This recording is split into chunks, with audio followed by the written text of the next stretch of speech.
bonjour, bonsoir. Ça dépend de l'heure à laquelle vous allez m'écouter. De partout où vous êtes, Bana Congo, dans la diaspora, dans les 26 provinces et à République démocratique du Congo, je vous souhaite bonne vie, longévité et tout ce qui peut être souhaité pour na bomengo na bino pe sengo na bino. En tout cas, Nzambe ape sabino yango. Ne manquez pas à s'abonner, ceux qui ont s'abonné à nous et surtout ne pas manquer à liker la vidéo, liker, aimer la vidéo et causez-la bien. Si vous en avez le temps, partagez et commentez. Tobanda Masolo ya lelo, toali mukolo ya le 15 mai 2025. Awa ezande Masolo ekopesa maka epa ya wabino ndeko mwana Kongo peto wazalendu o la Kongo ya José Matuvangwa. Ngeyitala communément appelé mwana Manianga. Premier sujet, début d'exploitation des minéraux manganèse dans le territoire de l'Ouossi. À la société japonaise Asia Mineral Limited, donc AML. C'est une joie. On va en parler en détail nakati ya émission ya mokolo lelo. Deuxième sujet, tokende kolobela situation sécuritaire. Bitumba ezalaki M23 pe ba wazalendu qui sont toujours en alliance avec le FARDC na axe ya Uvira Kalemi, axe ya Katogota Kamaniola, axe ya Kaleye Lemera. Ba axe nyonso wana ba M23 ba kufi ebele pe ba mususu en débandade. Renfort Namai. Wana en détail tokobete la binongo masolo dans cette émission. Troisième sujet, tokena ngambu ya Ituri. Kuna na Ituri na Lac Edouard, ba UPDF, armée ougandaise, ba kena ko attaquer ba militaire na biso ya FARDC, toza na en plein Lac Edouard. Ba beti bango masasi, parce que pour na ba FARDC, ba kanisaki que et anango bandeko na biso, mais en surprise, ba beti bango masasi, et bibembe na bango, et memami na Uganda. En détail, tokobete la bino masolango na kati ya émission oyo. Quatrième point, assoiffé du pouvoir. Mbusa Nyamwisi abandonne Félix Tshisekedi pour s'accrocher auprès de Moïse Katumbi Mokoya AFC en charge ya diplomatie. Donc na cinquième sujet, il y a Souka, un plan contre le président de la République Félix Tshisekedi et contre la République. Donc un plan contre le président de la République et aussi un plan contre la République.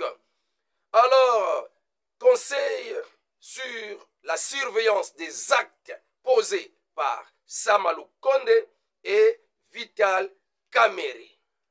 Merci ba ndeko nanga nyonso koyoka ba sujet 5 sujets doko développer na mwa lumbangu pona topé sabino l'actualité du jour. Ne vous en faites pas, nous sommes là pour vous informer. Je suis à mon poste de devoir pona kolukela bino oyo bokoki ko sepela parce qu'il y a trop de formules. Mais j'essaie de faire de mon mieux pona koluka oezali ya koyebisa bino ata mutu aza na niveau nini ya mayele mi ya comprendre ngai. Alors flash to banda na territoire ya Luozi parce que za moko ya basa 45 territoires Luozi de ba habitant nango de ba bengi bango ba Manianga. Donc moi je suis aussi l'un yango na bibengaka mwana Manianga.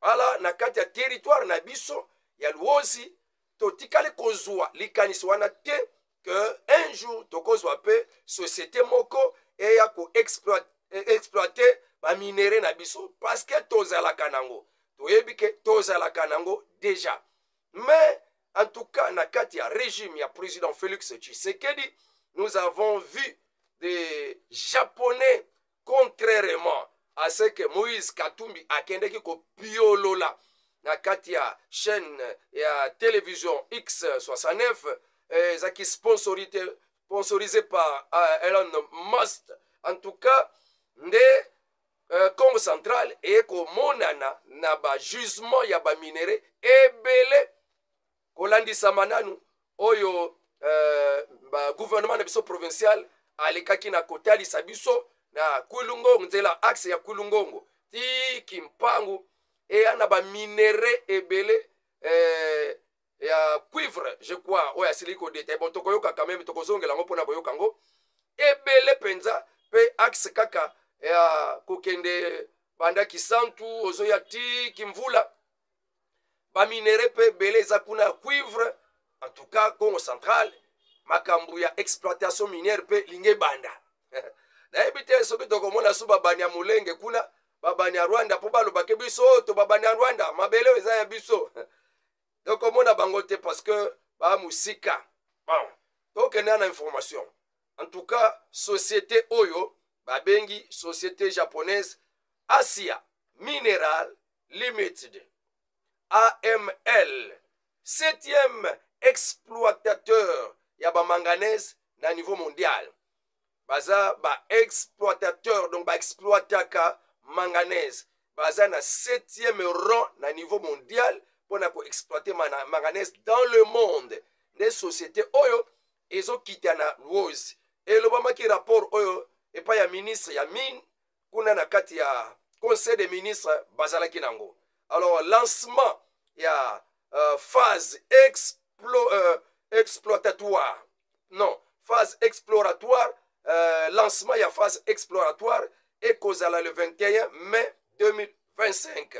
En tout cas, masolo ya kitoko pona koyoka parce que ce qui est déjà intérêt et bandi komonana na kata territoire luozi elinge facilité nzela na biso ezwa goudron batiango goudron ekoma malamu pe batela biso bac ya malamu pona kokatisa pe alors ça va profiter que ba production agricole eza kuna epolaka pamba eko bandoko ya nango ti na kisasa pepele wana na sepele nango so pe mutu asepele nango quelque part na diaspora awa na kati ya RDC mwana Congo wazalendo lekala kotiela ngai félicitations pe lekala ko pesa nga encouragement pour la information oyo. Non, on passe na Bitumba ozoleka à l'est de la République démocratique du Congo et principalement na sud Kivu. Ba M23 conformément na réunion ba lekisaki kuna na kati ya Kigali dans un hôtel de la place kuna na kati ya Kigali sur ko yebana ko récupérer ba mboka nyonso etikali na Nord Kivu pe na Sud Kivu pona ba proclamer ya bango nouvelle république ya Kivu.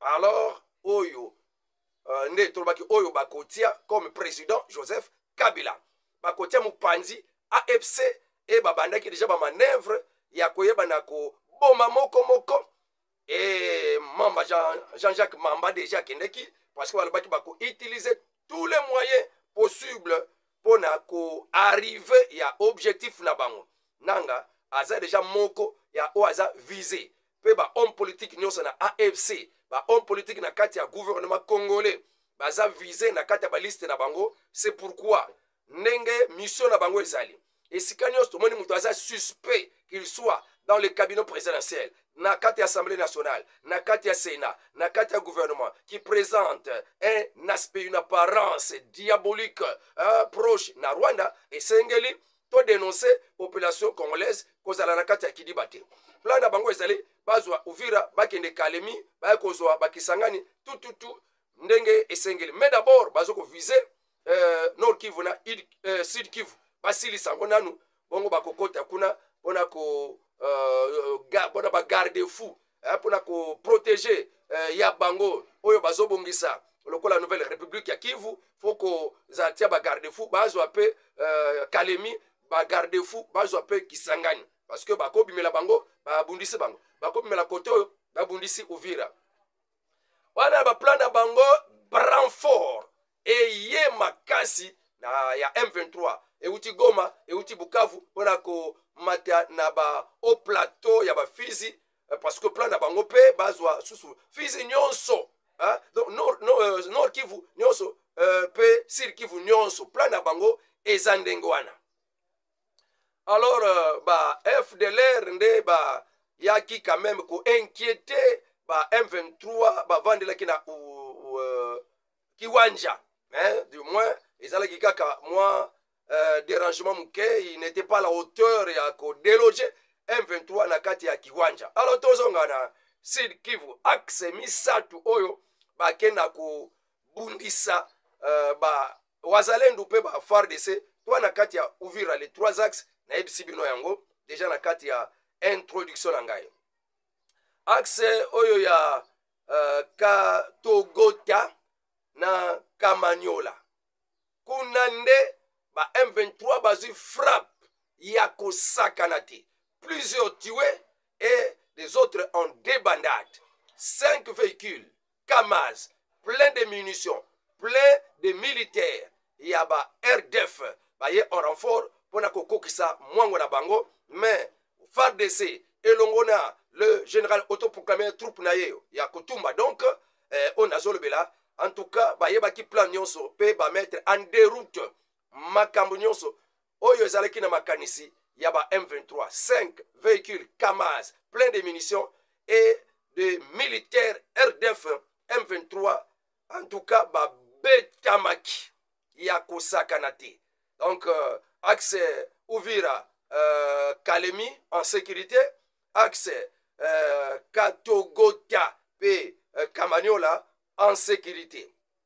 Ana nde eloko toko yebisabino. Mais il y a encore d'autres révélations toujours pona Uvira kakawana o baningi ba boto la biso que déjà avant batak wana ba réussira qui déjà ko infiltrer plusieurs RDF mais na tenue civile.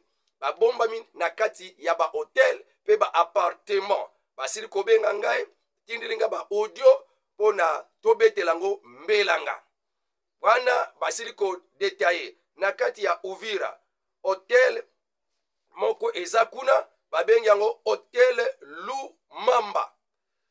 Ba M23 RDF bazakuna, est-ce que ba wazalendo ba FARDC baza na kati ya Uvira boyoka kanga pe bobenga kangai mingi. Je crois bozola ndanga ngonga oyo boke na kati ya Uvira hotel Lumamba baza plein kuna hotel Kizira Kiriza soki Kiriza donc hotel wana za plein de M23 RDF toana kati ya Uvira na bâtiment Kizenga plein de M23 bo kende langai bo sala fui bo kende ko fouiller ba hotel wana na ba appartement oyo ya Kizenga bâtiment Kizenga plein, ils sont pleins là-bas na kati ya Uvira.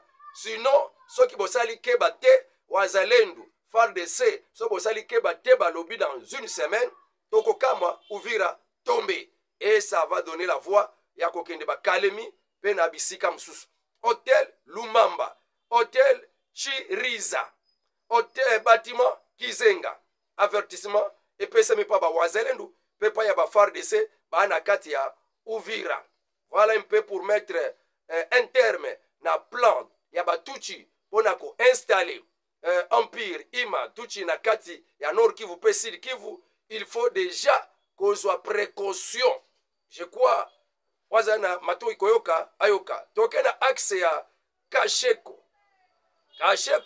Lemera bana toza na territoire ya Kale.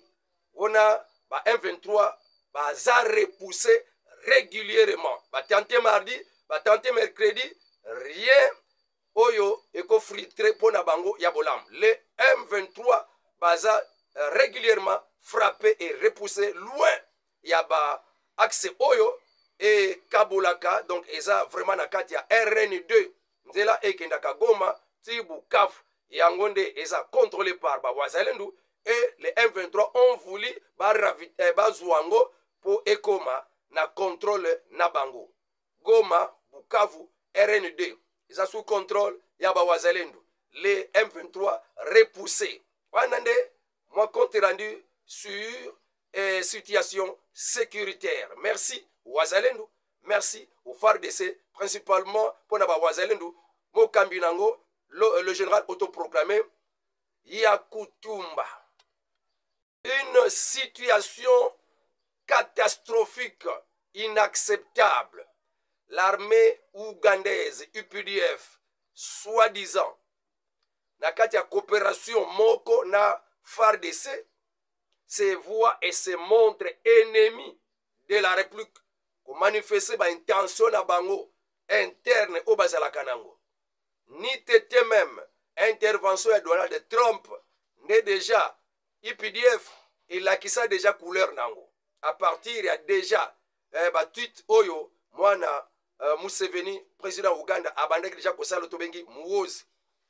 Ah ni tete l'intervention ya Donald Trump pona ko pekisa Uganda aleka na kosala buzoba na ete wazolinga pona ko sankapare ya Kisangani pe makambo ebelebele nde muozi akendaki na bilobela koluka ko amadoué biso ko kajole biso voilà que je ne permettrai pas Kabila de redevenir président en République démocratique du Congo. Tout ça sont des messages et à ko kajole biso qui n'a rien à voir avec nous. Museveni et Tomwana Naye n'ont rien à voir avec la République démocratique du Congo. Bah, agenda caché na bango depuis longtemps, c'est la destruction de la République démocratique du Congo et l'exploitation illicite des minéraux similaires na Oyo, Rwanda, Azoko Sala, Kenya, pe Azoko Sala derrière le Rwanda. Alors, en plein lac Édouard, FARDC na biso, Azoko Tambola, Kosala surveillance na bango. Ya bango pe, Azoko Sala patrouille na ndenge na bango. Fongoli masasi na à l'insu to inattendu FARDC va se retrouver na seya masasi ya armée ougandaise. Plusieurs morts, cadavres récupérés par l'armée ougandaise pe memi bango na Ouganda. Et d'après les sources proches, ya bango que yokip déjà bango dénoncer qui déjà le kwana. C'est pour cette raison tie bango na morgue ya Ouganda pour na ko fondele bango, ko inventer, ko diffamer bango que peut-être bango baza erreur. Or que la population civile bazala qui témoin pour na événement wana, ce sont eux Ougandais fongola qui fait et pas FARDC soi-disant que zana kati ya surveiller ngambu na bango. Mais pourquoi ko fongola fait na bato bazana ngambu mususu patrouille na bango ya lokuta. Alors il est demandé au gouvernement congolais de prendre les choses en main et dire non na bundeko wana tozala bango la coopération qui ne produit rien jusque là. Et Sengeli to mettre fin betaki biso masasi na bamboke belé kuna na kati ya Ituri bomi civil. Mais le gouvernement congolais a encore renouvelé mandat ya coopération. En tout cas ezo yeba na sumala mute situation oyo qui a continué à endeuiller la population congolaise basée na kati ya Ituri. C'est pour cette raison le gouvernement congolais oyo va mesure belé bosili ko kanga misala ya parti politique ya Thomas Lubanga. C'est une bonne chose. Il y a Frank Diongo. C'est une bonne chose. Il y a PPRD. C'est une bonne chose. Mais aller aussi au-delà. Il y a koyeba ko batela milima ba congolais devant batu auto sali na bango boyokani mais qui se montrent comme des Rwandais pour la koboma ba congolais. À bon entendeur. Sali. Moussa Nyamwisi alongwe na ngambu ya président Félix Tshisekedi. Les politiciens congolais sont toujours comme ça, des assoiffés du pouvoir. Et ça, c'est le cas de France, Amérique, ce que ça règne à démocrate, à républicain, ce que ça règne à républicain, à démocrate, mais ce n'est pas ça. Dans Afrique, principalement en République démocratique du Congo, où les politiciens sont assoiffés du pouvoir. Au régime Longwe, directement, on change de position. Moussa Namwis Simayako Longwa, na kati ya Bokambami, donc na kati ya gouvernement, et ya président Félix Sekedi, ye amoni sous espoir te du chômage à Boyango, il est allé se ranger du côté ya Katumbi Ponaye qui promettait déjà ya kozwa bokonzi na République démocratique du Congo à travers l'AFC. Alors, Moussa Niamousi na tango Obasanjo azoko sala ba consultation na ye akeko kutama na kati ya bureau ya Katumbi kuna na kati ya Belgique pe ayambaki Moïse Katumbi elongo na Moussa Niamousi pour dire que mariage wana rencontre ya Obasanjo à Moïse Katumbi na Moussa Niamousi elakisi déjà que papa oyo a combiné na ngambu ya opposition oyo azaki lobi kaka atikali ko se prononcer te abunga silencieusement ake kozwa appartement na ekovanda kuna na ati Afrique du Sud sans kolobeloko et brusquement on lui voit à côté de Katumbi et être reçu par Obasanjo mkolo ya Sani City 2 na kati ya RDC. Mais makambo na bango nyonso ekokwela nango kaka na mai parce que Dieu est au contrôle. Nzambe akosunga République démocratique du Congo. Boke na bino nyonso ebele baza na kati ya parlement, ebele ba na kati ya institution na gouvernement bazali, mukolo bakoti ya gouvernement d'union nationale. Ba muso ebele bako se retrouver te okomona bango bako kende et bako se montrer clair que maintenant ils sont des AFC parce qu'ils vont commencer à soutenir les actions et les déclarations ya Nanga. Et même dans leurs actions, beaucoup de gens bazalaka déjà même bandakala batu ya AFC M23 P Kabila Nanga batu belebele wana nyonso. Donc Paul Kagame et la France. Voilà un peu ce que je peux dire pour Niamousi. Bon, commentaire na yo ekozangate sur les politiciens congolais. Mabumu waye wana libumu alongwe akosipotete fois kende azo manduki tango bakobenga 1+4 bayele susu ça doit prendre fin. Le dernier point dans cette première émission de la journée est un plan contre le président de la République, un plan contre la République démocratique du Congo. Message ezobima naba oyo bamona kamusika. En tant que mwana Congo central, il y a des révélations de Pesa Melingai, pas bankumu, ba homme spirituel, il y a Congo central, oyo zoko bongisama, nanzela ya Sama Lukonde. Il a été en contact avec Joseph Kabila sur le plan et à Koyebanako Memaye en justice. Ils ont accentué un plan et à évacuer le président Félix Tshisekedi au pouvoir, soit par l'assassinat, pour empêcher Sénat à traiter situation et à lever l'immunité à Joseph Kabila Kabangete. Et c'est comme cela que M. Sama Lukonde était dans la machine pour freiner, pour bloquer, pour lembisa mitema ya batu, babosana un peu les Kambouana au Basenga. Mais pression ezalaki makasi. Na ndenge ya réseaux sociaux, na ndenge ya rumeur, paraîtrait que masolo esalamaka Joseph Kabila na Sama Lukonde, Joseph Kabila sengaki gel ya situation oyo. Pe alobaki que malgré je suis coincé, mais na person nzela moko, s'il faut faire des tractations pour bozonga bomoko na le président Félix Tshisekedi, parce que na niveau makambo ezali, je sais que c'est une tâche difficile pour na kobattre la yo, mais on peut faire tout. Mais c'est une tâche difficile en entendant nazo geler situation oyo koba accentuer la tractation pour na koluka kimia na likambo yona le président Félix Tshisekedi. Alors, le kola a kokosa le côté précieux à makasi a cédende lelo jeudi le 15 mai 2025 ne oyo andimi quand même va examiner.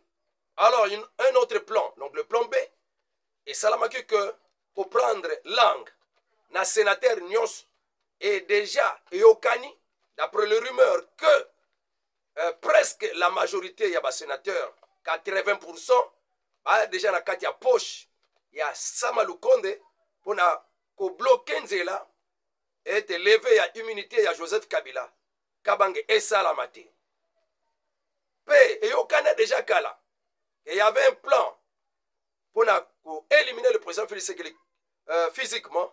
Il est président ya Sénat azwa place et apesa nzela après na bato oyo bazalaka nano au pouvoir bazonga.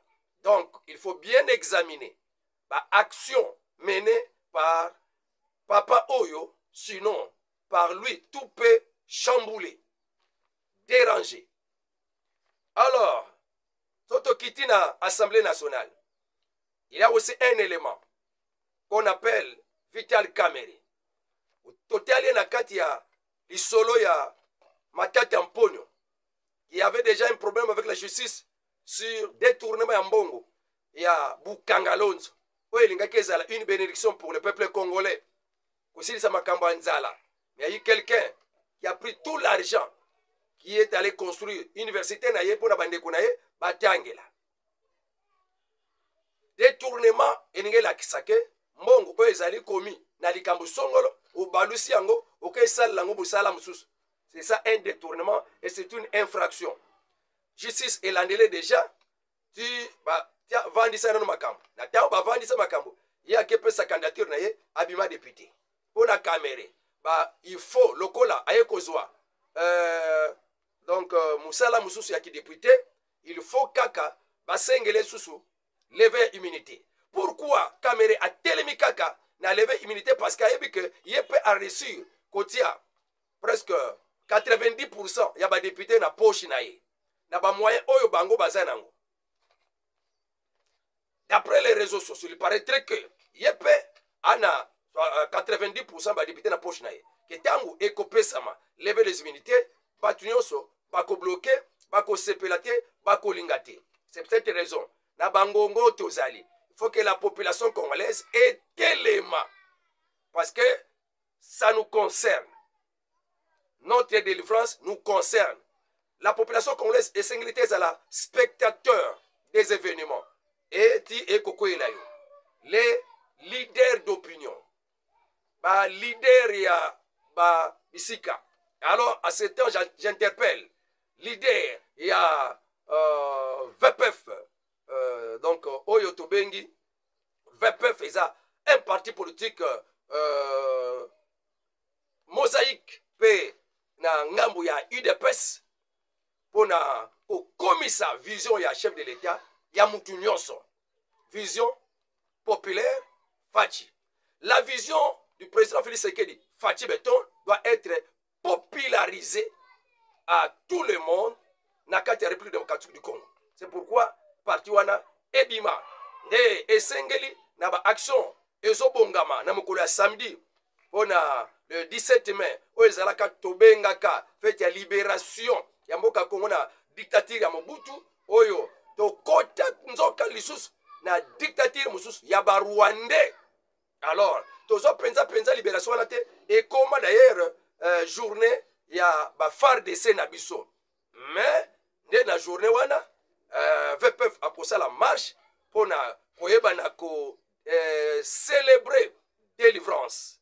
Donc libération ya solo oyo ezomema le président Félix Tshisekedi Namboka ya République démocratique du Congo en soutenant des initiatives et pour parler Qatar, États-Unis, ce qui est comme mabiso nakati ya victoire et libération et à délivrance et à République démocratique du Congo. Donc une marche pour manifester, pour jubiler sur la délivrance de la République démocratique du Congo pour na bobimi na biso la dictature Mobutu, la dictature des Rwandais, pour célébrer vraiment, pour sa simbisi, na président Félix Tshisekedi, na toutes ces démarches pour amener la vraie délivrance, le vrai salut dans la République démocratique du Congo. IDPS, ma parti nyonso, o baza attaché, na président Félix Tshisekedi, ba leader d'opinion, ba kosangisa batu, ba ONG diverses, société civile, to telema, pour dire non,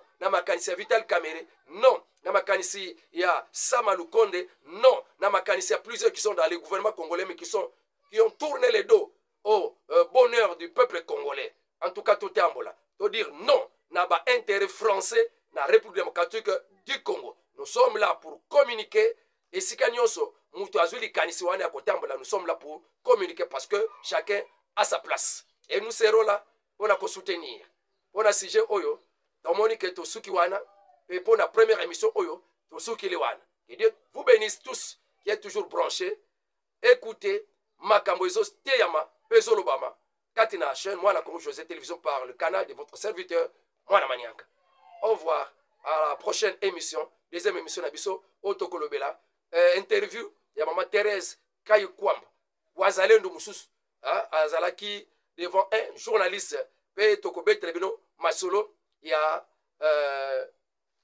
masolo tokobeta oyo République démocratique du Congo azoko sala ba démarche ya visite Congo na ba équipe ebele ndenge pe Rwanda sala kango pona ko yebi kotalisa mboka Congo na bamboka mususu ba mayo na bango ba varese na bango ba komaka pe visite Congo en détail tobetelango na deuxième émission na biso na pesi ja flash ba titre États-Unis asili ko sala alliance traité accord na deux sociétés na Rwanda pour batindikela ka bango éteint tobetelango masolo. Au revoir, à nous revoir dans la deuxième émission. Merci à tout le monde de partout vous êtes qui êtes vraiment prêts à me suivre dans cette deuxième émission de la journée du 15 mai 2025. Une fois de plus, merci. Que Dieu vous bénisse. Makambu Toko Lobela na Katia deuxième émission de la journée Lilo et Zalinde, notre ministre des Affaires étrangères, le Wazalendo. Donc, madame Wazalendo. Doute de maman Thérèse, madame Thérèse Kayukwamba sur la réussite des pourparlers de Qatar et de Washington. Maman Thérèse Kayukwamba souhaite des réformes sur la mission onusienne en République démocratique du Congo. Déclaration en Allemagne. Deuxième point, des sociétés rwandaises essayent de s'engager pour approvisionner les États-Unis en minerai autobengi, minerai à minerai éteint. Siliko signé engagement. La société wana bakombo nango eko pesa melabino dans cette émission. Troisième point. Ministre Nabiso ya sport. Azupe makanisi. Comment peut faut comme makombo ya République démocratique du Congo dans le monde. Et que les gens parlent de la République démocratique du Congo à travers le football. De Azuli Kanisi, ya kokende en consultation na ba équipe ya poto po ete bango pe balataka ba mayo oyo ekomami visite Congo. Na le message là Congo, visite Congo. Donc République démocratique du Congo. Alors RDC esengeli quand même kobanda ko sponsoriser ba équipe wana. Pona kombo pe ya RDC elobamaka. Ba équipe nini na kati ya émission oyo bokoyokela ba équipe wana.